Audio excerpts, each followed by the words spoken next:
96ல் லிங்கம் இறந்துட்டாரு. இப்போ 2026 30 வருஷம் ஆச்சு. இன்னும் அதோட அந்த ரத்த வரலாறு வந்து தொடர்ந்துட்டு இருக்கு. அது சம்பந்தமான பிரச்சனைகள் இன்னும் இருந்துட்டு இருக்கு. அப்போ நம்ம ரொம்ப இதுல கவனமா என்னன்னா, என்ன சொல்லணுன்றதை விட எதையெல்லாம் சொல்லக்கூடாதுன்றதை ரொம்ப கவனமா நம்ம வந்து ஒர்க் பண்ண வேண்டியதா இருக்கு. ஏதாவது ஒரு விஷயத்த நம்ம வந்து சொல்லக்கூடாத ஒரு விஷயத்த வந்து அடிஷனல் அதை வச்சா கூட நமக்கு பிரச்சனை வருதுன்றது ரெண்டாவது. அங்க நேரம் வந்து ஒரு பெரிய கலவரமே நடந்திருக்கும். ஒரு தரப்பினர்கிட்ட மட்டும் பேசாம எல்லார்கிட்டையும் பேசும்போது நிறைய விதமான கருத்துக்கள் வருது. நீங்க சொல்றீங்களே 2 தரப்புன்னு சொல்றீங்க இல்லையா? இந்த கதை வந்து 2 தரப்போட கதை இல்லை. இதுல வந்து நூற்றுக்கணக்கான ஆட்கள் சம்பந்தப்பட்டிருக்காங்க. ஆனா 4 பேர் தான் நம்ம பார்த்தோம். 4 பேர் தான் சொல்ல முடியும். எல்லாரோட கதையும் நம்ம வந்து உள்ள வைக்க முடியாத அளவுக்கு அதுல காம்ப்ளிகேஷன்ஸ் இருக்கு. இப்போ ஒரு கடைசி அவர் சாகிறதுக்கு முன்னாடி வரைக்கும் ஒரு கபடி விளையாண்டுட்டு இருந்த ஒரு ஆள். இவ்வளோ பெரிய கேங்ஸ்டர். எங்கேயாவது கபடி டோர்னமெண்ட் இருக்குன்னா உடனே ஜெர்சி எடுத்து போய் கிரவுண்டில் இறங்கி விளையாடக்கூடிய ஒரு கபடி பிளேயர். லிங்கத்தை ரவுடியா தெரிஞ்சுக்கிட்ட ஆட்களை விட லிங்கத்தை கபடி பிளேயரா இன்னைக்கு வரைக்கும் கொண்டாடுற ஆட்கள் அதிகம். இந்த சீரிஸ் வந்த அடுத்த நாள் வந்து மனதி கணேசன் பைசன் அவர் வந்து பிபிசி தமிழ் நியூஸ்ல ஒரு பேட்டி கொடுத்துருக்காரு. லிங்கத்துக்கிட்ட நான் நிறைய டெக்னிக்ஸ் வந்து கற்றுட்டு இருந்தேன் அப்படின்னு. அப்போ லிங்கம்ன்றது கபடியில் ஒரு மிகப்பெரிய ஐக்கான் அவர். இப்போ நீங்க பாத்தீங்கன்னா நிறைய கேரக்டர்ஸை ஹைட் பண்ணி தான் வச்சிருக்கிறேன். அந்த கேரக்டர்ஸும் தனித்தனி கதை இருக்கு. லிங்கத்தை கொலை பண்ணது 36 பேர். 36 பேருக்கு 36 விதமான காரணங்கள் இருக்கு, 36 விதமான கதைகள் இருக்கு. அது இல்லாமல் லிங்கத்தோட நண்பர்கள் நிறைய பேர் உயிரோடு இருக்கிறாங்க. அவங்கலாம் வந்து என்னன்னா கம்ப்ளீட்டா தங்களோட பழைய அடையாளங்களாம் மறைச்சிட்டு வேற விதமா அவங்க கிட்ட கேட்டீங்கன்னா அவங்க தங்களை பிரதானமா வச்சு அவங்க ஒரு கதை சொல்லுவாங்க. கன்னியாகுமரி மாவட்டத்தில் ஷூட் பண்ணது ஒரு 7 நாள் நினைக்கிறேன். 7 நாள் 8 நாள் தான். ஏன்னா கொஞ்சம் ப்ராக்டிக்கலா சிக்கல்கள் இருக்காங்க, ஷூட் பண்ண முடியாத அளவுக்கு. என்ன பிரச்சனை? ஏன்னா அந்த கதையோட சம்பந்தப்பட்ட ஆட்கள் எல்லாமே உயிரோட இருக்கிறாங்க. 10% ஓகே. எதெல்லாம் நம்ம காட்ட முடியும், தலையை வெட்டுறதுன்னு நம்ம 100கணக்கான சினிமாவில் பார்த்தது தான். பட் ஆக்சுவலாக தலையை வெட்டும்போது என்ன நடந்துக்குன்னா தலையை வெட்டி ஃபுல்லாக வந்து அதை ஸ்மாஷ் பண்ணி கண்ணை வெளியே எடுத்து உருட்டி தலையிலேருந்து மூளையை எடுத்து மூளையை வந்து டேஸ்ட் பார்த்த வரைக்கும் நடந்திருக்கு. இப்போ நீங்கள் விஷுவல் பண்ண முடியுமா? மூவி வேர்ல்டு மீடியா நேயர்களுக்கு வணக்கம். நான் சதீஷ். இன்னைக்கு நம்மளோட நேர்காணலில் யார் இருக்கா அப்படின்னா டைரக்டர் லட்சுமி சரவணகுமார் தான் இருக்காங்க. வணக்கம், எப்படி இருக்கீங்க? வணக்கம் சதீஷ், நல்லா இருக்கேன். எப்படி இருக்கீங்க? நல்லா இருக்கேன். ஓகே, நம்ம லிங்கம் அப்படிங்கிறதுக்கு உள்ள அந்த வெப் சீரிஸ்குள்ளே போகிறதுக்கு முன்னாடி கன்னியாகுமரிக்குள்ளே போயிட்டு வரலாம் அப்படிங்கிறது ஒன்று இருக்குது. ஏன்னா எல்லா படமுமே ஏதோ ஒரு லேண்ட்ஸ்கேப்பை பேஸ் பண்ணி தான் நகர ஆரம்பிக்குது. ஒரு சமயத்தில் அந்த லாங்குவேஜை வந்து ஓவர் க்ளோரிஃபை பண்ணுறத நம்ம பார்க்க முடியும். உதாரணத்துக்கு வந்து திருநெல்வேலியாக இருக்கட்டும், மதுரையாக இருக்கட்டும், ஏதாவது ஒரு இப்போ ஒரு இதை ஒண்டி இலை அப்படின்னு அதை ஒண்டியுமே வச்சு நகர்த்துற மாதிரி இருக்கும். ஆனால் லிங்கமில் அந்த லேண்ட்ஸ்கேப்பை வந்து ட்ராவல் பண்ணது இருக்குல்ல, அது தனியாக பிரித்து பார்க்கவும் முடியல. ஸோ அந்த ஒரு விஷயம் இருக்குது. இதுக்கான ப்ரிப்பரேஷன் அண்ட் இதுக்கான மெனக்கடல் இருக்குல்ல, அதை பற்றி நம்ம பேசலாம். அடிப்படையில் எனக்கு சொந்த ஒரு மதுரை ஆனால் நான் என்னோட ஊரில் இருந்ததை விட வெளியூரில் நிறையா இருந்திருக்கிறேன். கன்னியாகுமரின்ற சொல்றதை விட நாகர்கோவில் சுற்றுப்பகுதி வந்து எனக்கு கொஞ்சம் நல்ல பரிச்சயமான இடங்கள். பட் இப்படி ஒரு கதையை நம்ம முதல் படமாக பண்ணுவோம், சீரீஸாக பண்ணுவோம்லாம் எதிர்பார்க்கல. அது பை ஆக்சிடென்ட்லாம் நடந்த விஷயம்தான். அடிப்படையில் நான் ஒரு ரைட்டர். நான் வந்து ஒரு 25 புத்தகம் எழுதியிருக்கிறேன், நேஷனல் அவார்டு வாங்கியிருக்கிறேன். ஒரு ரைட்டராக என்னோடது எப்பயுமே ஃபஸ்ட் ப்ரிஃபரன்ஸ் என்னென்னா, நீங்கள் ஒரு கதை எழுதுறீங்கன்னா அந்த கதை எங்கே நிகழுது, அந்த கதை யாருக்கு நிகழுது, அந்த கதையோட கான்ஃப்ளிக்ட் என்ன, இப்படி தான் ஒரு கதையை வந்து அப்ரோச் பண்ணுவேன். யூஸ்வலாக என்ன பண்ணுவோம்னா கான்ஃப்ளிக்ட் என்ன, அந்த கான்ஃப்ளிக்ட் யாருக்கு நடக்குது, இந்த கதை எங்கே நடக்குது, அப்படி போவாங்க. இப்போ எனக்கு என்னென்னா நமக்கு அந்த லேண்ட்ஸ்கேப் எப்பயுமே வந்து ரொம்ப முக்கியம்னு நினைப்பேன் நான். ஏன்னா ஒரு கதையில் வந்து ஒரு நிலம் தான், ஏன்னா ஒவ்வொரு ஊருக்கும் ஒரு விதமான பிரச்சனைகள் இருக்கும், ஒரு விதமான வாழ்க்கை முறை இருக்குது. அப்போ அடிப்படையில் இந்த கதையில் வந்து என்னை வந்து ரொம்ப விரும்பி நான் வந்து ஒர்க் பண்ண காரணம் என்னன்னு கேட்டிங்கன்னா, அது கன்னியாகுமரி மாவட்டத்தோட கதை அப்படின்னு தான். ஏன்னா ஒரு சின்ன மாவட்டம், நிறைய படித்தவங்க, ஒரு மல்டிபிள் லேண்ட்ஸ்கேப்ஸ் இருக்குது. நீங்கள் பார்த்தீங்கன்னா மலை இருக்கும், காடு இருக்கும், வயல்வெளி இருக்கும், கடல் இருக்கும், எல்லாமே இருக்கும். அப்புறம் நீங்கள் லாங்குவேஜாக பார்த்தீங்கன்னா, நீங்கள் இந்த ஸ்லாங் பற்றி சொன்னீங்கல்ல, நாகர்கோவில் டவுனில் ஒரு ஸ்லாங் இருக்கும். 10 கிலோமீட்டர் தள்ளி நீங்கள் கன்னியாகுமரி போனீங்கன்னா கம்ப்ளீட்டாக வேற ஒரு ஸ்லாங் இருக்கும். நாகர்கோவிலேருந்து இன்னும் 10 கிலோமீட்டர் தள்ளி தக்கலை வந்தீங்கன்னா இன்னொரு ஸ்லாங் இருக்கும். தக்கலையிலேருந்து ஒரு 10 கிலோமீட்டர் தள்ளி போனீங்கன்னா வேற ஒரு ஸ்லாங் இருக்கும். நீங்கள் அப்படியே கேரளாவை நெருங்கி போக போக போக கம்ப்ளீட்டாக ஒரு மலையாளம் தமிழும் கலந்து இருக்கும். அப்போது ஒரு மாவட்டத்துக்குள்ள தமிழ் தான் பேசுகிறாங்க, ஆனால் 6-7 விதமான ஸ்லாங் பேசுகிறாங்க. இது எல்லாத்தையும் நம்ம வந்து ஒரு படத்துக்குள்ள கொண்டு வர முடியாது. இப்போ நம்மளே வந்து என்னன்னா கொஞ்சம் பிளெண்டடாக தான் வச்சிருக்கோம். ஃபுல்லாக வைக்க முடியாது. புரியல. நாங்கள் முதல்ல அப்படி தான் ஷூட் பண்ணோம். புரியல. அந்த ஸ்லாங் வந்து புரியல. அப்போ ஆக்டர்ஸும் பெர்ஃபார்ம் பண்ண கஷ்டப்படுறாங்கன்றப்போ நம்ம கொஞ்சம் அதை வந்து டைலூட் பண்ணிக்கிட்டோம். அப்போ அடிப்படையில் நமக்கு என்ன தேவைப்படுதுன்னா, இப்போ மதுரை சம்பந்தமாக நூற்றுக்கணக்கான படங்கள் வருது. ஆனால் ஏன் ஆடுகளமும் சுப்பிரமணியபுரமும் தனித்து நிற்கிது? லாங்குவேஜும் லேண்ட்ஸ்கேப் எப்படி வந்து அந்த நிலத்தை காட்டுறாங்க அப்படின்றது தான் அடிப்படையில் லாங்குவேஜ் தான். இப்போ நீங்கள் ஒன்றுமே வேணாம், ஒரு ஸ்ட்ரீட்டை ஒரு எம்டி ஸ்ட்ரீட்டை காட்டுறீங்க, தூரத்தில் 2 பேர் பேசுறதை நீங்கள் வந்து வாய்ஸ் ஓவர் லேப்பில் போட்டால் கூட இது மதுரை, இது திருநெல்வேலின்னு சொல்றது வந்து எப்படி நம்ம வந்து புரிஞ்சுக்கிறோம்னா லேண்டை பார்த்து மட்டும் இல்லை, சவுண்டு வழியாக புரிஞ்சு. கரெக்ட். அப்போ இது ரொம்ப முக்கியம். ஒரு படத்தில் அல்லாவது நீங்கள் ஒரு கதையில் வந்து ஒரு நிலத்தை எப்படி காட்சிப்படுத்துறீங்க அப்படின்றது ரொம்ப முக்கியம். Okay okay. ஆனால் பெரிய சர்ப்ரைஸ் என்னன்னா, ஒட்டுமொத்தமாகவே இந்த சீரீஸில் வந்து கன்னியாகுமரி மாவட்டத்தில் நம்ம ஷூட் பண்ணது ஒரு 7 நாள் நினைக்கிறேன். 7 நாள் 8 நாள் தான். ஏன்னா கொஞ்சம் ப்ராக்டிக்கலாக சிக்கல்கள் இருக்காங்க, ஷூட் பண்ண முடியாத அளவுக்கு. என்ன பிரச்சனை? ஏன்னா அந்த கதையோட சம்மந்தப்பட்ட ஆட்கள் ஆக்சுவலாக எஸ் அஃப்கோர்ஸ் அந்த கேள்விகள் இருக்கு. ஏன்னா அந்த லேண்ட்ஸ்கேப்புக்குள்ளே அங்கே இருந்த 2 தரப்பினர்களுமே அங்கே இருப்பாங்க, இன்னும் அவங்க சம்மந்தப்பட்டவங்களே இருப்பாங்க. ஸோ இவங்களை பற்றி ஹையராக காமிக்க போகிறாங்களா, இவங்கள லோவராக காமிக்க போகிறாங்களா அப்படிங்கிற ஒரு பிரச்சனைகள் இருக்கும். அந்த பிரச்சனையை ஃபேஸ் பண்ணது இருந்துச்சா ஸ்பாட்லேயோ இல்லை பெர்மிஷன்ஸ் வாங்கும் போதும்? இல்லை, கதை எழுதுகிறப்ப முதல்ல ரொம்ப துவக்க காலகட்டத்தில் நம்ம ஒரு கிரவுண்ட் ஒர்க் பண்ணுவோம் இல்லையா, அப்போ அந்த சிக்கல் இருந்தது. ஆனால் என்னன்னா, அதை நம்ம ஒரு தரப்பினர்கிட்ட மட்டும் பேசாமல் எல்லார்கிட்டையும் பேசும்போது நிறைய விதமான கருத்துக்கள் வருது. நீங்கள் சொல்லுங்களேன், 2 தரப்புன்னு சொல்கிறீங்க இல்லையா, இந்த கதை வந்து 2 தரப்போட கதை இல்லை. இதில் வந்து நூற்றுக்கணக்கான ஆட்கள் சம்மந்தப்பட்டிருக்கிறாங்க. ஆனால் 4 பேர் தான் நம்ம பார்த்தோம். 4 பேர் தான் சொல்ல முடியும். எல்லாரோட கதையும் நம்ம வந்து உள்ளே வைக்க முடியாத அளவுக்கு அதில் காம்ப்ளிகேஷன்ஸ் இருக்குது. இப்போ இந்த கதை வந்து வெறுமனே அந்த ஒரு மாவட்டத்தோட முடிகிற கதை இல்லை. தூத்துக்குடி, திருநெல்வேலி இப்படின்னு அது எக்ஸ்டெண்ட் ஆகுது. நிறைய பேர் அதில் சம்மந்தப்படுறாங்க. அந்த கதையோட இது வந்து 96 லிங்கம் இறந்துட்டாரு. இப்போ 2026 30 வருஷம் ஆச்சு. இன்னும் அதோட அந்த ரத்த வரலாறு வந்து தொடர்ந்துட்டு இருக்கு. அது சம்மந்தமான பிரச்சனைகள் இன்னும் இருந்துட்டு இருக்கு. அப்போ நம்ம ரொம்ப இதில் கவனமாக என்னன்னா, என்ன சொல்லணுன்றதை விட எதையெல்லாம் சொல்லக்கூடாதுன்றதை ரொம்ப கவனமாக நம்ம வந்து ஒர்க் பண்ண வேண்டியதாக இருக்கு. ஓகே. ஏதாவது ஒரு விஷயத்த நம்ம வந்து சொல்லக்கூடாத ஒரு விஷயத்த வந்து அடிஷனல் அதை வச்சா கூட நமக்கு பிரச்சனை வருதுன்றது 2வது. அங்க நேரம் வந்து ஒரு பெரிய கலவரமே நடந்திருக்கும். இப்போ ரொம்ப கான்சியஸா நம்ம என்ன ஒர்க் பண்ண வேண்டியதா இருக்குன்னா, ஒண்ணு எந்த இடத்துலயும் நம்ம வந்து வயலன்ஸை வந்து குளோரிஃபை பண்ணிடக்கூடாது. 2வது இந்த கதையில சம்மந்தப்பட்ட கேரக்டர்ஸ் யாரையும், இப்போ நிறைய பேர் வந்து இதுல இருந்து வெளியில போயிருக்கிறாங்க, ஒதுங்கி வாழ்றாங்க, அமைதியா வந்து வேற ஒரு லைஃப்ல போயிருக்கிறாங்க. சில பேர் வந்து ரொம்ப வருஷம் சிறையில் இருக்கிறாங்க. இவங்க யாரையும் ட்ரிகர் பண்ணிடக்கூடாது. இந்த கான்சியஸோட தான் இந்த கதையை வந்து இது பண்ணும். அப்போ வந்து துவக்கத்தில் இது இருந்த ஒரு சின்ன பதட்டம் இருந்தது. படப்பிடிப்பு சமயத்தில் எனக்கு என்னன்னா, இப்படி ஒரு சிக்கல் இருக்கனால முழு படப்பிடிப்பு அங்கே நடத்த வேணாம் அப்படின்னு சொல்லிட்டு ரொம்ப முக்கியமான ஒரு 6-7 நாட்கள் மட்டும் அங்கே ஷூட் பண்ணோம். என்னென்ன சீன்ஸ் அங்கே ஷூட் பண்ணது? இந்த நீங்க கடல்ல வந்து சில காட்சிகள் வந்து சாராயம் ஃபைட் சீக்வன்ஸ், எந்த கடல்ல இருக்க ஃபைட் சீக்வன்ஸ்லாம், அந்த கரையோரத்தில் ஒரு ஃபைட் சீக்வன்ஸ் இருக்கும்ல, ஆக்சுவலா எலிவேஷன் சொல்றேன். அதெல்லாம் வந்து சர்ப்ரைஸ் ஆவீங்க. அதெல்லாம் ஈஸியாக ஷூட் பண்ணது அந்த நைட் எஃபெக்ட்னால. பட் அந்த போலீஸ் பிடிக்கிற சீன் வந்து மணப்பாட்டில் ஷூட் பண்ணது. அது நீங்கள் லொக்கேஷன் பார்த்தாலே தெரியும். வேற வேற இடங்கள்ல தான் கடல் வந்து மேட்ச் பண்ணிக்கிட்டோம். நாகர்கோவிலில் ரொம்ப தான் ஒரு 6-7 நாள் நாகர்கோவிலில் ஷூட் பண்ணோம். அப்புறம் ஒரு 20 நாள் கிட்ட வந்து திருச்செந்தூர் ஷூட் பண்ணோம். அப்புறம் வந்து என்னன்னா, எனக்கு வந்து திருச்சி வந்து ரொம்ப கம்ஃபர்டபுளாக இருந்துச்சு. எல்லாம் திருச்சி சிட்டியை பார்ப்பாங்க. நீங்கள் கொஞ்சம் லெஃப்ட் சைடு போனீங்கன்னா, அந்த குளித்தலை ரூட்டில், கரூர் குளித்தலை ரூட்டு போனீங்கன்னா, உங்களுக்கு வந்து கொள்ளிடமும் இருக்குது, காவேரியும் இருக்குது, அப்புறம் நிறைய கேனால்ஸ் போகும். ஸோ நல்ல நீங்கள் வந்து எங்கே போய் ஒரு எக்ஸ்டீரியர் ஷாட் நீங்கள் வைக்கணும்னாலும் ஒரு ஆலமரம், பின்னாடி தண்ணி போகும். நீங்கள் வந்து க்ரௌடு வைக்க வேணாம், எதுவுமே பண்ண வேணாம், புதுசாக எதுவுமே பண்ண வேணாம். அந்த லொக்கேஷன் வந்து பயங்கரமாக நிறைய பழைய கோயில் இருக்குது. அந்த லொக்கேஷன் வந்து பயங்கரமாக சப்போர்ட் பண்ணுச்சு. அப்போ என்னன்னா, இந்த கதைக்காக நம்ம தேடி போகும்போது இவ்வளோ லொக்கேஷன் இங்கே இருக்குன்றப்போ அடுத்தடுத்து நிறைய படங்களுக்கு இங்கே அனுப்பிச்சு வைக்கிறேன். இந்த லொக்கேஷன்ஸ் போங்க, நல்லா இருக்கும். நல்லா இருந்துச்சு அந்த லொக்கேஷன். ஆமாம். அப்போ உங்களுக்கு என்னன்னா, இன்னொரு பெரிய சவால்னு கேட்டிங்கன்னா, கன்னியாகுமரி மாவட்டத்தில் பழைய ஸ்ட்ரீட்டே கிடையாது, பழைய வீடுகளும் கிடையாது. ஏன்னா எல்லாம் வந்து வெல் டெவலப்டு. நீங்கள் நல்லா ட்ராவல் பண்ணிங்கன்னா தெரியும், கன்னியாகுமரி மாவட்டம் வந்து அவ்வளோ டெவலப்டு. சின்ன சின்ன ஊர்களில் போது எல்லாம் பெரிய பங்களா தான் கட்டி வச்சிருக்காங்க. சின்ன வீடுகளே பார்க்க முடியல, பழைய வீடுகளே பார்க்க முடியல. அப்படியே சின்ன வீடாக இருந்தாலும் அது வந்து ரொம்ப பாலிஷ்டாக பயங்கர ஹைஃபையாக இருக்குது அந்த வீடு. அது வந்து ஒரு பெரிய சவால். நமக்கு தேவை 85, 87 காட்டணும், அந்த வீடுகள் வேணும், அந்த ஸ்ட்ரீட் வேணுன்றப்போ அதை தேடும்போது தான் எங்களுக்கு வந்து இந்த லொக்கேஷன்ஸ்லாம் இதாச்சு.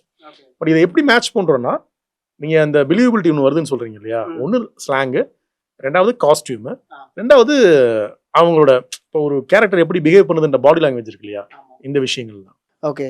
இப்போ நீங்கள் சொன்னதுலேருந்து ஒரு விஷயத்தை நான் எடுத்துக்கிறேன். இவங்களும் சம்மந்தப்பட்டிருக்காங்க, இவங்களும் நூற்றுக்கணக்கான பேர் வந்து இதுக்குள்ளே சம்மந்தப்பட்டிருக்காங்க. நம்ம 4 பேரை மட்டும்தான் இதில் கதையில் எடுத்து பேசியிருக்கோம்னு வச்சுங்களேன். அந்த வகையில் 4 இல்லை 5 பேர். ஏன்னா போஸ்வங்க சாரோடைய தம்பியும் ஒரு கேரக்டர் இருக்காங்க. ஓவர் அண்ட் அவுட் 5 பேர். அதுலேருந்து பிரிஞ்ச ஒரு 3 பேர் தான் கடைசியாக நம்ம கிளைமேக்ஸில் வந்து காமிச்சிருப்போம். இப்போ எனக்கு எங்கே கேள்வி இது எழும்புதுன்னா, இவங்க சரி இவங்க தப்புங்கிறத அங்கே உள்ளவங்க சைட்லேருந்து ஜஸ்டிஃபை ஆயிடுச்சா? இல்லைங்க, இப்போ நம்ம ரிலீஸ்க்கு அப்புறம் நிறைய பேர் கூப்பிட்டு பேசுகிறாங்க. ரொம்ப சரியாக சில பேர் சொன்னாங்க, சில விஷயங்களில் சில கதைகளில் முழுமையான உண்மையை சொல்லாமல் இருக்கிறது தான் நல்லது அப்படின்னு. ஏன்னா முழுமையான உண்மைன்றது யாருக்குமே தெரியாது. லக்ஷ்மி சரவணகுமார்ன்ற ஆள், நான் உங்களோட பேசிகிட்டு இருக்கிறப்போ நான் ஒரு ஃபிலிம் டைரக்டர். நான் கீழே இறங்கி போயிட்டு ஒரு ஒயின் ஷாப் உட்காந்து குடிச்சிட்டு என் கூட தெரு சண்டை போட்டுட்டு தான் நான் யார் அந்த இடத்துல குடிகாரன். அவனை பொறுத்த வரைக்கும், அந்த பாரை பொறுத்த வரைக்கும் நான் குடிகாரன். அப்படியே நான் போயிட்டு நான் வந்து குளிச்சு சுத்தப்பதான் கோயிலில் போய் சாமி கும்பிட்றேன், டெய்லிக்கு அந்த கோயிலில் தான் சாமி கும்பிட்றேன்னா அங்கே பார்க்குறவன் எப்படி பார்ப்போம்? ஒரு பக்திமான். ஒவ்வொருத்தருக்கும் ஒவ்வொரு முகம் தான் இருக்கும். அப்போது நீங்கள் என்னை பற்றி நீங்கள் ஒரு படம் எடுக்க போகிறீங்கன்னா, எனக்கு வந்து பேட்டி கொடுக்குறப்ப அவரை பார்த்தேன், அவர் வந்து ரொம்ப நல்ல மனிதராக இருக்காருன்னு நீங்கள் அப்படி ஒரு படம் எடுத்துட முடியாது. அப்போது முழுமையான ஒரு உண்மைன்றதை நம்ம வந்து தேடிக்கிட்டே தான் இருக்க முடியும். நம்ம வந்து ஒன்று டிஃபைன் பண்ண முடியாது. அப்போது ஒரு கேரக்டருக்கே நீ அப்படின்னா, இவ்வளோ கேரக்டர்ஸ் சம்மந்தப்பட்ட ஒரு விஷயத்தில் நம்மளோட வேலைன்றது ஒரு உண்மையை சொல்றது இல்லை. இந்த நடந்த சம்பவங்கள்ல இருந்து 2 பக்கத்துல இருக்க நியாயங்களையும் சொல்லணும், 2 பக்கத்துல இருக்கக்கூடிய பிழைகளையும் சொல்லணும். அது வந்து ஒரு கிரியேட்டரோட வேலை. ஏன்னா இந்த கதையை நீங்க ரொம்ப ஷார்ப்பா நீங்க கவனிச்சீங்கன்னா, 2 நண்பர்களோட கதை. 2 கபடி பிளேயர்ஸ், ஒருத்தன் போலீஸ் ஆகணும்னு ஆசைப்படுறான், ஒருத்தன் அட்வொகேட் ஆகணும்னு ஆசைப்படுறான். சின்ன சின்ன ஈகோவால 2 பேருமே பெரிய கேங்ஸ்டர்ஸ் ஆயிடுறாங்கன்றதான் கதை. அப்போ இவன் நல்லவனா அவன் கெட்டவனான்றது விஷயம் இல்லை. இந்த 2 மனிதர்களையும் எதெல்லாம் நல்லவனா ஆக்குச்சு, எதெல்லாம் கெட்டவன் ஆக்குச்சு. அப்போ சில மனிதர்கள் வந்து தங்களோட தேவைக்காக சில சமயம் வந்து நல்லா இருக்க குடும்பத்துக்குள்ள வந்து விளையாடிட்டு போறது இருக்குல்ல, அந்த மாதிரியான விஷயம் தான் இங்கே. அப்போ நம்ம இந்த கதையை இப்போ கடைசியாக பார்க்குறப்ப நிறைய பேர் சம்மந்தப்பட்ட ஆட்களே, இந்த கதையோட சம்மந்தப்பட்ட ஆட்களே, இப்போ நீங்கள் பார்த்தீங்கன்னா நிறைய கேரக்டர்ஸை ஹைட் பண்ணி தான் வச்சிருக்கிறேன். அந்த கேரக்டர்ஸும் தனித்தனி கதை இருக்கு. லிங்கத்தை கொலை பண்ணது 36 பேர். 36 பேருக்கும் 36 விதமான காரணங்கள் இருக்கு, 36 விதமான கதைகள் இருக்கு. அது இல்லாமல் லிங்கத்தோட நண்பர்கள் நிறைய பேர் இன்னும் உயிரோடு இருக்கிறாங்க. அவங்கலாம் வந்து என்னன்னா கம்ப்ளீட்டா தங்களோட பழைய அடையாளங்களாம் மறைச்சிட்டு வேற விதமாக அவங்ககிட்ட கேட்டீங்கன்னா, அவங்க தங்களை பிரதானமா வச்சு அவங்க ஒரு கதை சொல்லுவாங்க. எல்லாமே ஒரு சினிமா இருக்கிறதுக்கான கதைகள் தான். எதையுமே நீங்க வந்து ஓகே இது வந்து இந்த கதை அந்த கேரக்டரோட கூட வர்ற கதை அப்படின்னு நம்ம வந்து ஒதுக்கிட முடியாது. அதனால தான் சொல்ல இது நூற்றுக்கணக்கான மனிதர்கள் சம்மந்தப்பட்டிருக்காங்க. கரெக்ட். ஆனால் இப்போ ஓவர் அண்ட் அவுட் நம்ம டைட்டிலில் வந்து லிங்கம் அப்படிங்கும்போது இது லிங்கத்தை பிரதானப்படுத்தின ஒரு கதை அப்படிங்கிறத நம்ம அண்டர்ஸ்டாண்ட் பண்ணி தான் உள்ளே வரும். கதையோடைய ஓட்டமாக நம்ம பார்க்கும்போது வந்து பார்த்தீங்கன்னா, ஏதோ ஒரு வகையில் லிங்கத்துக்கு நடந்தது மட்டும்தான் தப்பு அப்படிங்கிற ஒரு பார்வையை மாறிது. லிங்கத்தை வந்து ஒரு ஹீரோ மெட்டீரியலாக காமிக்கிறதுன்னு ஒன்று இருக்குல்ல. இப்போ என்னோட கேள்வி அங்கே தான் ஆரம்பிக்குது. அப்போ லிங்கம் மாதிரி இருக்கிறது ஓகேவா? லிங்கம் கேள்வி கேட்டது ஓகே. நீங்கள் மறுபடியும் நான் அதுக்குள்ளே வரேன். லிங்கத்துக்கு நடந்த பிரச்சனைக்காக லிங்கம் வந்து கேள்வி கேட்க போகிறாரு. அவர் எங்கேயுமே வந்து அந்த இடத்துல ஃப்ரெண்டை விட்டு கொடுக்கணும்னு நடக்கல. கடைசியாக அவன் ஃப்ரெண்டு வந்து வீட்டுக்குள்ளே பூந்ததுக்கு அப்புறம் தான் அவருக்கு மிகப்பெரிய ஒரு கோவமே வரும். அதே சமயம் அவங்க ஃப்ரெண்டோடைய கேரக்டருமே வந்து ஃப்ரெண்டோடைய அம்மா கேரக்டருமே வந்து பார்த்தீங்கன்னா, ஃபர்ஸ்ட்லேருந்தே லிங்கத்துக்கிட்ட வந்து ரொம்ப தன்மையாக தான் நடந்துட்டு இருப்பாங்க. என் பையனை கொண்டாத அப்படிங்கிற அளவுக்கு சொல்லிட்டு இருப்பாங்க. ஆனால் கடைசியாக வந்து அவன் தலை எனக்கு வேணும் அப்படிங்கிற அளவுக்கு உச்சக்கட்ட கோபத்தில் தான் போயிருப்பாங்க. ஓகேங்களா? இப்போ என்னோட கேள்வி எங்கே ஆரம்பிக்குதுன்னா, லிங்கமுமே ஒரு காலகட்டத்தில் தன்னோட தேவைக்காக அது தப்பாக இருந்தாலும் சரிதான் அப்படின்னு உள்ளே போக ஆரம்பிக்கிறார்ல, சாராயம் வைக்க போகிறது. இப்போ லிங்கம் வந்து ஒரு ஹீரோ மெட்டீரியலாக காமிக்கிறது சரியா? இப்போ இப்படி எடுத்துங்களேன். இப்போ நம்மளோட சராசரி லைஃப்ல இருந்து நம்ம எல்லாருமே ஜட்ஜ் பண்ணிட்டே இருக்கோம். தொழில் சார்ந்து ஒருத்தரோட நம்ம முன்னாடி சொன்ன மாதிரி ஒயின் ஷாப்ல ஒருத்தன் குடிச்சிட்டு கிடந்தா அவன் வந்து குடிக்காரன். அதே ஆளு குளிச்சுட்டு சாமி கும்பிட கோயிலுக்கு போனால் அவன் பக்திமான் நம்ம ஒரு மைண்ட் செட் இருக்கு இல்லையா? இது ஒரு சராசரி மனிதன் அந்த மைண்ட் செட் இருக்கலாம். பட் ஒரு ஃபில்ம் மேக்கருக்கோ ஒரு கதை சொல்லிக்கோ அவனோட கான்சியஸ் வந்து இந்த ஜட்மெண்ட்டுக்குள்ளே போச்சுன்னா அவன் ஒரு கதை சொல்ல முடியாது. எனக்கு இந்த உலகத்தில் எல்லா கேரக்டர்ஸும் முக்கியம்தான். இந்த உலகத்தில் எல்லா உயிர்களும் முக்கியம்தான். இப்போ நான் ஒரு கதையில் ஒரு நாய்க்குட்டி வருதுன்னா அந்த நாய்க்குட்டி எனக்கு முக்கியம்தான். ஒரு பூனைக்குட்டி வருதுன்னா அந்த பூனைக்குட்டி எனக்கு முக்கியம்தான். அப்போ லிங்கம்ன்ற கேரக்டர் அவன் நல்லவனா கெட்டவனா நான் ரொம்ப வழிஞ்சு அவனை நல்லவனா காட்டணும்னு எனக்கு கட்டாயம் கிடையாது. ரொம்ப வழிஞ்சு ஒருத்தனை கெட்டவனா காட்டணும்னு எனக்கு கட்டாயம் கிடையாது. இப்போ ஒரு லைஃப் நம்ம முன்னாடி சொல்லப்படுது. இப்போ செய்திகள்லயோ அந்த புத்தகங்கள்லயோ நமக்கு என்ன சொல்லப்படுதுன்னா, லிங்கம் கபடி விளையாட போனாரு, ஒரு கொலை நடந்துச்சு, இவர் தெரியாம மாட்டிக்கிட்டாரு, ஜெயிலுக்கு போனாரு, வெளிய வந்து ரவுடி ஆயிட்டாரு. இவ்வளவுதான் அந்த தகவல் இருக்கு. இப்ப நாம இந்த எமோஷனல் பாண்டிங்க நம்ம கிரியேட் பண்றோம். ஒரு உலகத்தை கிரியேட் பண்றோம். ஓகே, கொலை நடந்துச்சு. அந்த கொலை யார் பண்ணியிருப்பா? என்ன காரணமா இருந்திருக்கும்? ஒண்ணு தேடி போறோம். அப்புறம் ஜெயிலுக்கு ஒருத்தன் போனான்னா, முதல்ல ஒரு இன்னசென்ட்டான ஒருத்தன் ஜெயிலுக்கு போனா என்னலாம் நடக்கும்ன்றத நம்ம வந்து தேடி போறோம். அப்போ ஒரு வகையில பார்த்தா, அந்த கேரக்டர் ஜஸ்டிஃபை பண்ற மாரி இருக்கா? அப்படின்ற மாரி நீங்க கேட்கலாம். அவன் ரவுடி ஆகுறதுக்கு நீங்க இதெல்லாம் சொல்றீங்களா? அப்படின்னா, எல்லா கிட்டத்தட்ட ரவுடி ஆகுற பாதி பேரோட வாழ்க்கை கதை, உண்மை கதை இதுவா தான் இருக்கு. ஃப்ரெண்டுக்கு ஒரு பிரச்சனை இருக்கும். தட்டி கேட்கன்னு போவான். அடிதடி சண்டையில ஒரு கொலை. எனக்கு தெரிஞ்ச என்னோட ரொம்ப க்ளோஸா ஒரு அண்ணன். எங்க அப்பா வந்து ஒரு 13 வருஷம் சிறையில இருந்தது. ஒரு கொலை வழக்குல. எங்க அப்பா கூட இருந்த ஒரு அண்ணன், அவர் வந்து விருதுநகர் அவரு.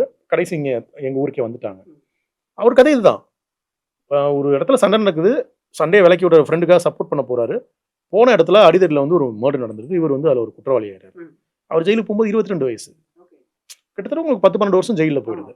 அப்போ இந்த மாரி எனக்கு கண்ணுக்கு முன்னாடி எனக்கு உதாரணம் எனக்கு வந்து ஒரு நூற்றுக்கணக்கான நாட்கள தெரியும். நான் வந்து லிங்கம்னு ஒரு தனி மனிதனோட கதையா அத பார்க்கல. எனக்கு தெரிஞ்ச இத்தனை பேரோட கதையா நான் பார்க்குறேன். அப்போ இவங்கலாம் ஜெயில்ல இருந்து வந்ததுக்கு அப்புறம் வேற மாரி ஒரு வாழ்க்கை வாழ்றாங்க. அமைதியா வாழ்றாங்க, வைக்கிறாங்க. ஆனா எல்லாருக்கும் அப்படி நடக்கிறது இல்லையே. இல்ல இப்ப என்னோட கேள்வி இப்ப 2 நீங்க புரியுது. Of course. அவர் வந்து எடுத்துக்கிட்டது அவன் நல்லவன அவன ஏன் ஹீரோவா காட்டணும்னு கேக்குறீங்க இல்லையா? நான் இந்த கதையில இன்னும் நான் வந்து ஹீரோவா காட்டல. இந்த செய்யற செயல்கள் வழியா உங்களுக்கு ஹீரோவா உங்களுக்கு தோணுது இல்லையா? அது நம்ம வழக்கமா கேங்ஸ்டர் படங்கள பார்த்து அப்படி இது பண்ணி வச்சிருக்கோம். இப்ப நீங்க பாத்தீங்கன்னா 2 சைடோட நியாயங்களும் சொல்லியிருப்பேன். இப்ப ஃப்ரெண்ட் சைடு இருக்க நியாயங்கள், அந்த குடும்பம் உன்னை சப்போர்ட் பண்ணும். ஏய் நீ வந்து சாமி வந்து உனக்கு சாட்சி சொல்லும்டா. நீ வந்து எந்த குத்தம் இல்லாதவன். அப்ப இதை ஏன் வைக்கிறோம்னா, சூழல் ஒரு மனிதனை குற்றவாளி ஆக்குது. ஆனா அவன் குற்றவாளி ஆனாலும் அவன் ஒரு எத்திக்ஸோட இருக்கான்றது லிங்கத்தோட கதை. இந்த இதுக்குள்ள தான் நான் வரேன் நானு. இப்ப ஓகே, இதுக்கு முன்னாடி இருக்கக்கூடிய கேங்ஸ்டர்ஸ் ஃபிலிம்ஸ்லாம் எடுத்தாலுமே 2 பேருமே கேங்ஸ்டரா இருப்பாங்க. இந்த சைடு இருக்கக்கூடிய கேங்ஸ்டர் வந்து பார்த்தீங்கன்னா, ரவுடிசம் மட்டுமே செய்யக்கூடிய ஒரு ஆளா இருப்பாரு. தனக்கு எதிர யார் இருந்தாலும், அவன் நல்லவனா இருந்தாலும் தன்னோட தேவைக்காக அவன கொல்லக்கூடிய ஒரு மனுஷனா இருப்பாரு. இந்த சைடு இருக்கக்கூடிய ஒரு கேங்ஸ்டர் வந்து எப்படின்னா, இங்க இருக்கக்கூடிய ஐ மீன் ரொம்ப பாஷாவே எடுத்துப்போமே. ஆண்டனி என்ன செய்வாரு, ரஜினி என்ன செய்வாங்க அப்படின்னு ஒண்ணு எடுத்துப்போம். ரஜினி வந்து ஆண்டனி கிட்டேருந்து மக்கள காப்பாத்துவாங்க. பட் ரஜினி செய்தது ஒரு கேங்ஸ்டர். அப்படிங்கிற ஒரு விஷயத்த நம்ம அஃப்கோர்ஸ் நம்ம வந்து அக்செப்ட் பண்ணிக்கிறோம். இப்போ இதுக்குள்ளேயே வர லிங்கம் வந்து நல்லது செய்கிறாரு. லிங்கம் வந்து அவர் கூட இருக்கிறவங்கள ரொம்ப, ஏன்னா ஃபர்ஸ்ட்லேயே ஒரு விஷயம் ஒன்று சொல்கிறாங்க, அவனுக்காக இத்தனை பேர் வராங்க அப்படிங்கிற விதமாக அத்தனை பேர் அவர் சம்பாரிச்சு வச்சிருக்காரு. அதெல்லாம் ஓகே. இதை ஜஸ்டிஃபை பண்ணுற மாதிரி தானே நம்ம வடிவமைச்சிருக்கோம், இல்லை இது உண்மையாகவே இப்படி தான் இருந்துச்சாங்க? உண்மையாகவே அப்படி தான் இருந்துச்சு. ஏன்னா அவர் வந்து இதில் நம்ம அவரோட கபடி லைஃப்பை காட்டவே இல்லை. இப்போ ஃபர்ஸ்ட்ல எபிசோட்ல தான் காட்டியிருக்கோம். நான் ஏன் அதை காட்டலைன்னா, அது தனி கதை, தனி படமாக பண்ணணும். இப்போ ஒரு கடைசி அவர் சாகிறதுக்கு முன்னாடி வரைக்கும் ஒரு கபடி விளையாண்டுட்டு இருந்த ஒரு ஆள். இவ்வளோ பெரிய கேங்ஸ்டரு. எங்கேயாவது கபடி டோர்னமெண்ட் இருக்குன்னா உடனே ஜெர்சி எடுத்து போய் கிரவுண்டில் இறங்கி விளையாடக்கூடிய ஒரு கபடி பிளேயர். லிங்கத்தை ரவுடியா தெரிஞ்சுக்கிட்ட ஆட்களை விட லிங்கத்தை கபடி பிளேயரா இன்னைக்கு வரைக்கும் கொண்டாடுற ஆட்கள் அதிகம். இந்த சீரிஸ் வந்த அடுத்த நாள் வந்து மனதி கணேசன் பைசன், அவர் வந்து பிபிசி தமிழ் நியூஸ்ல ஒரு பேட்டி கொடுத்துருக்காரு. லிங்கத்துக்கிட்ட இருந்து நான் நிறைய டெக்னிக்ஸ் வந்து கத்துட்டு இருந்திருக்கேன் அப்படின்னு. அப்போ லிங்கம்ன்றது கபடியில் ஒரு மிகப்பெரிய ஐக்கான் அவர். நான் உங்களுக்கு ஒரு சம்பவம் சொல்கிறேன். ஏஷியன் கேம்ஸில் இந்தியன் டீம் வந்து கோல்டு அடிச்சிடுறாங்க. கோல்டு அடிச்சுட்டு ஊருக்கு வர்றாங்க. கேப்டன் வந்து ஒரு ராஜரத்ன அண்ணாச்சி வந்து நார்வே இருக்காரு. அவருக்கு அங்கே ஒரு பாராட்டு விழா நடக்குது. அந்த பாராட்டு விழாக்கு லிங்கம் வந்து போகிறார். லிங்கம் வந்து அப்போ வந்து டான் ஆகி அவரோட லைஃபே மாறிடுச்சு. ராஜரத்ன அண்ணாச்சி வந்து தன்னோட ஜெர்சியை வந்து அவர் கையில் கொடுத்து, நீ அதுக்கு தகுதியான ஆள்னு வந்து சொல்கிறாரு. அவ்வளவு தூரத்துக்கு கபடியில் இப்போ நீங்கள் வந்து பாம்பேயில் வந்து தாராவியில் வந்து ஒவ்வொரு வருஷமும் பொங்கல் விழாவுக்கு வந்து கபடி போட்டி நடந்தே ஆகும். லிங்கம் இருக்கிற வரைக்கும் லிங்கம் அங்கே கபடி விளாடாமல் இருந்ததே கிடையாது. லிங்கம் தான் ஆமாம் மெயின் பிளேயர். சென்னையில் வந்து நம்ம அனகாபுத்தூரில் வந்து லாரி ஓனர்ஸ் அசோசியேஷன் இருக்குது. அங்கே வந்து கபடி போட்டி நடத்துவாங்க. லிங்கம் தான் எப்பயுமே டாப் பிளேயர். அப்படி கேரளா நீங்கள் எந்த ஊருக்கு போனாலும் பழைய ஆட்கள் கபடி பார்க்குற ஆட்களை கேட்டிங்கன்னா லிங்கன்ற பேர் இன்னைக்கு வரைக்கும் அப்படியே அதே இதோட நிற்கிது. அப்போது இப்போ எப்படி நினைவு வச்சுருக்காங்கன்னா, உங்களுக்கு நீங்கள் 80s வளர்ந்த பசங்கிட்ட, நான் வந்து 85 பிறந்தேன். நான் 90s ஏர்லியர் லைஃப்பை பார்த்துருக்கிறேன். ஒன்ஸ் நீங்கள் கிரவுண்டுக்கு போனீங்கன்னா உங்களுக்கு ஸ்போர்ட்ஸை மட்டும் சொல்லித்தர மாட்டாங்க, டிசிப்ளின் சொல்லி கொடுப்பாங்க. இப்போ நான் வந்து முதல்ல ஃபுட்பால் விளாட ஆரம்பிக்கிறப்போ ஒரு ரெகுலராக விளாடுவாங்களே பிளேயர்ஸ் ஆடு வைப்பாங்களே, அவங்ககிட்ட போய் ரொம்ப கசம்சம் விளாண்டா தம்பி இப்படிலாம் விளையாடக்கூடாது, வெளியில் போ அப்படின்னு அவங்க வெளியில் போயிடுவாங்க. அது அவ்வளோ டிசிப்ளினாக இருக்கும். நீங்கள் அவங்க வந்து அதுக்கு ப்ரிப்பேர் ஆகிறதா இருக்கட்டும், இல்லை வந்து அவங்க விளையாடுறதா இருக்கட்டும், ஆனால் அவ்வளோ டிசிப்ளினாக இருக்கட்டும். அதே தான் கபடிக்கும். இப்போ லிங்கம்ன்ற ஒரு ஆள் வந்து நிறைய பசங்களை டேய் இப்படி தான் விளையாடணும், டிசிப்ளினாக இருக்கணும், வேலைக்கு போகணும், கவர்மெண்ட் வேலைக்கு போகணும். அதனால ஓப்பனிங்கில் வாய்ஸ் ஓவரில் அதை வச்சோம். அப்படி கைட் பண்ணி நிறைய பேரை கவர்மெண்ட் வேலைக்கு அனுப்பிச்சி விட்ட ஒரு ஆள். இவர் வந்து ஒரு சின்ன இதனால எல்லாமே மாறி போச்சுல, ஒரு போலீஸ் ஆஃபீஸராக இருப்பார். அப்போ லிங்கத்தை நினைவு வச்சிருக்கிறது நமக்கு அவர் அந்த கேரக்டர் மேலே எங்கே வந்து சிம்பத்தி வருது, நம்ம ஏன் அவரை எம்பத்தைஸ் பண்ணுறோம் அப்படின்னா, அடடா நம்ம வீட்டில் ஒருத்தன்டா நல்ல ஸ்போர்ட்ஸ் மேன்டா, அவன் போலீஸ் ஆஃபீஸராக இருக்கணும்டா. இப்போ அவன் கத்தி உருவும்போது நமக்கு பதட்டமா, அவன் எடுத்து கத்தி உருவாரா மாட்டிக்க போடா நமக்கு பதட்டமா. அதில் அது எங்கேருந்து வருதுன்னா, அவன் இதுக்கப்புறம் பின்னாடி பெரிய கொலை பண்ண போகிறான், பெரிய கேங்ஸ்டராக போகிறான்ற இடத்துலேருந்து வரல. நம்ம வீட்டில் ஒரு ஆள் நமக்கு ரொம்ப நல்லா தெரிஞ்ச ஆளுன்ற இடத்துலேருந்து வருது. பட் சூழல் தான் ஒரு மனுஷனை வந்து வேற ஒரு ஆளாக மாற்றுது. Okay okay.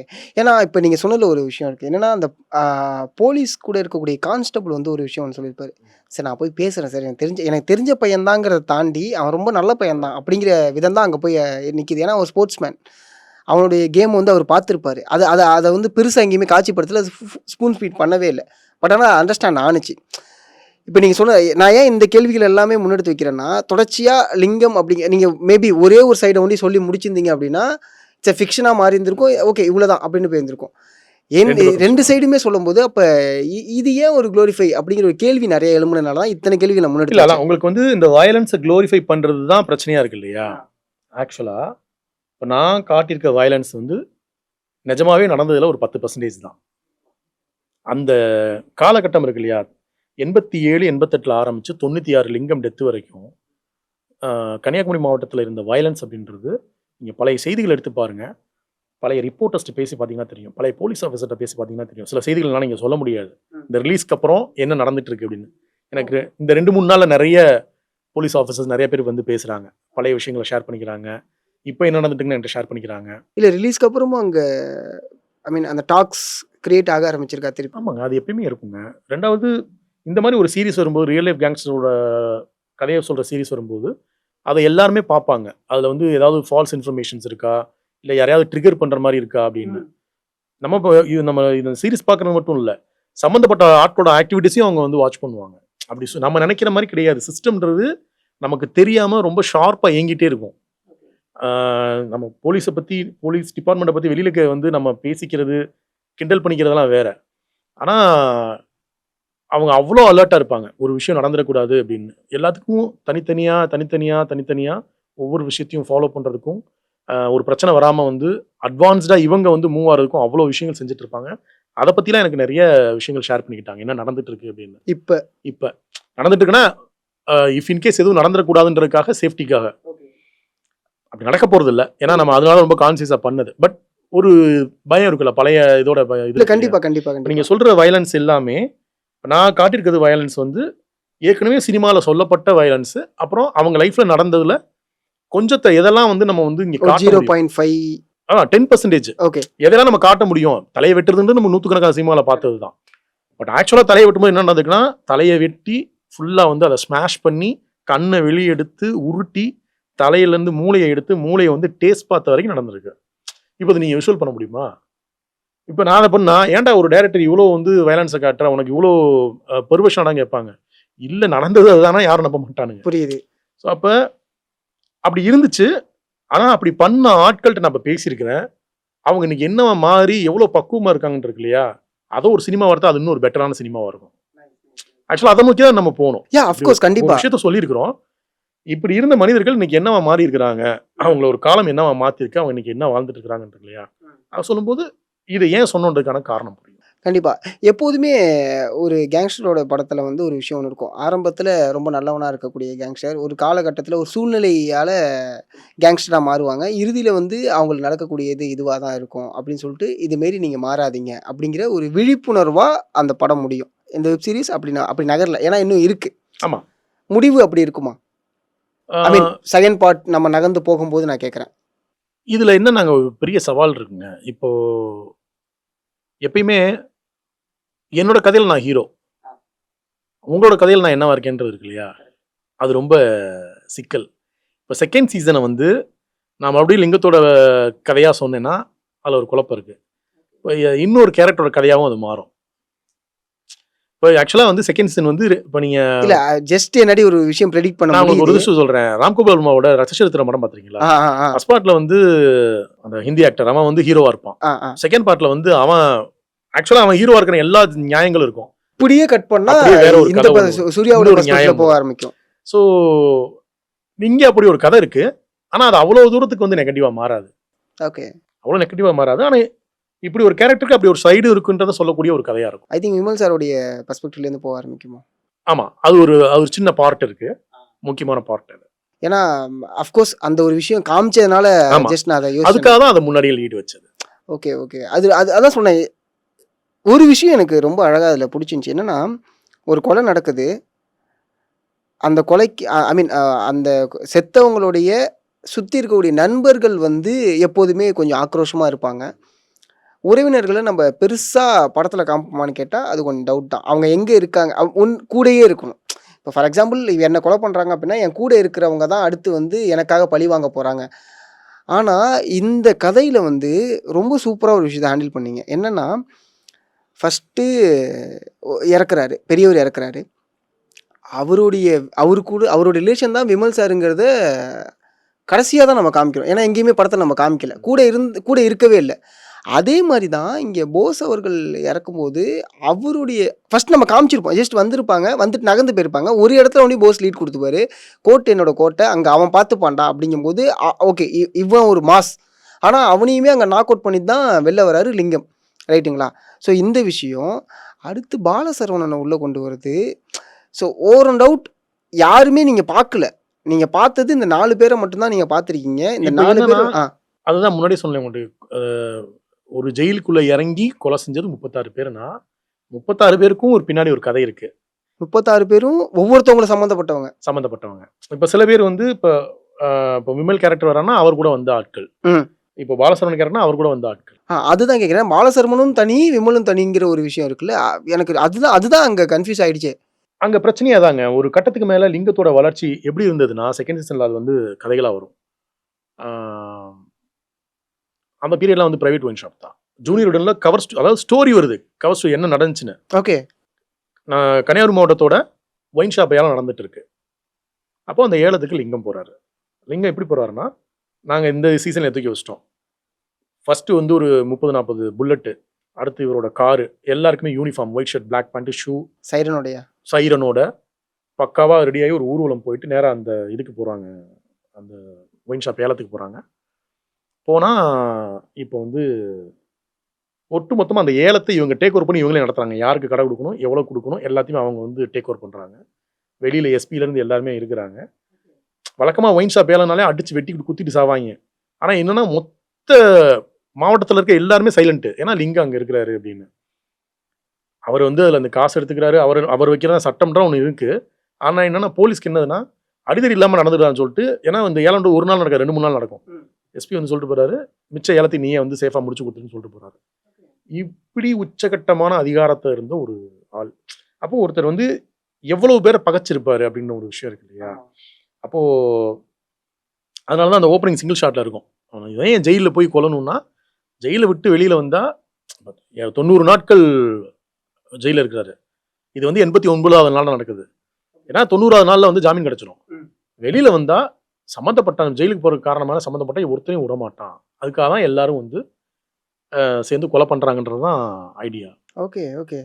எனக்கு இது ரொம்ப அழகாக கையாண்ட ஒரு சீரியஸ் தான் வச்சுங்களேன். அதில் மாற்று கருத்தே கிடையாது. அஃப்கோர்ஸ் நீங்கள் சொன்ன மாதிரி சின்னதாக பேசுகிறது இருந்தால் கூட அந்த மாவட்டத்தில் இந்நேரம் பெரிய பிரச்சனையாக வெடிச்சிருந்துருக்கும். என்ன ஏன் இப்படி சொல்லிட்டீங்க, நான் என்ன அந்த அளவுக்கு கீழ்த்தரமாக ஆயிட்டேனா அப்படிங்கிற கேள்விகள்லாம் வர ஆரம்பிச்சிருந்தோம். ஆனால் என்ன நடந்துச்சுன்னா, இப்போ நிறைய பேர் வந்து எங்கள் கதையை நீங்கள் தனியாக படமாக எடுங்க, எங்கள் கதையை தனியாக சீரியஸாக இருங்க அப்படின்னு கேட்குறாங்க.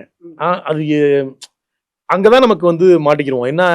என்ன ஆயிடும்னா, ஓகே சொல்லுங்க, கதை சொல்லுங்க, உட்காந்து நம்ம அதை படமாக எடுப்போம்னு மாட்டிக்கிட்டோம்னா நம்ம அந்த மாதிரி ஒரு இதுக்குள்ளேயே மாட்டிக்கிறோம். Okay okay. ராம்கோபால் சில ஒரு காலகட்டத்தில் அப்படி தான் மாட்டிட்டு இருந்தாரு. கேங்ஸ்டர் படமாக எடுத்து, ஆமாம், அப்புறம் ஹிந்தியில் பண்ணாரு, அப்புறம் வந்து தெலுங்குல பண்ணாரு. அவர் கட்டத்துக்கு மேலே என்ன பண்ணுறதுன்னு தெரியாமல் வந்து மாட்டிக்கிட்டாரு. ஆனால் அப்படி மாட்டிக்க கூடாது நம்ம.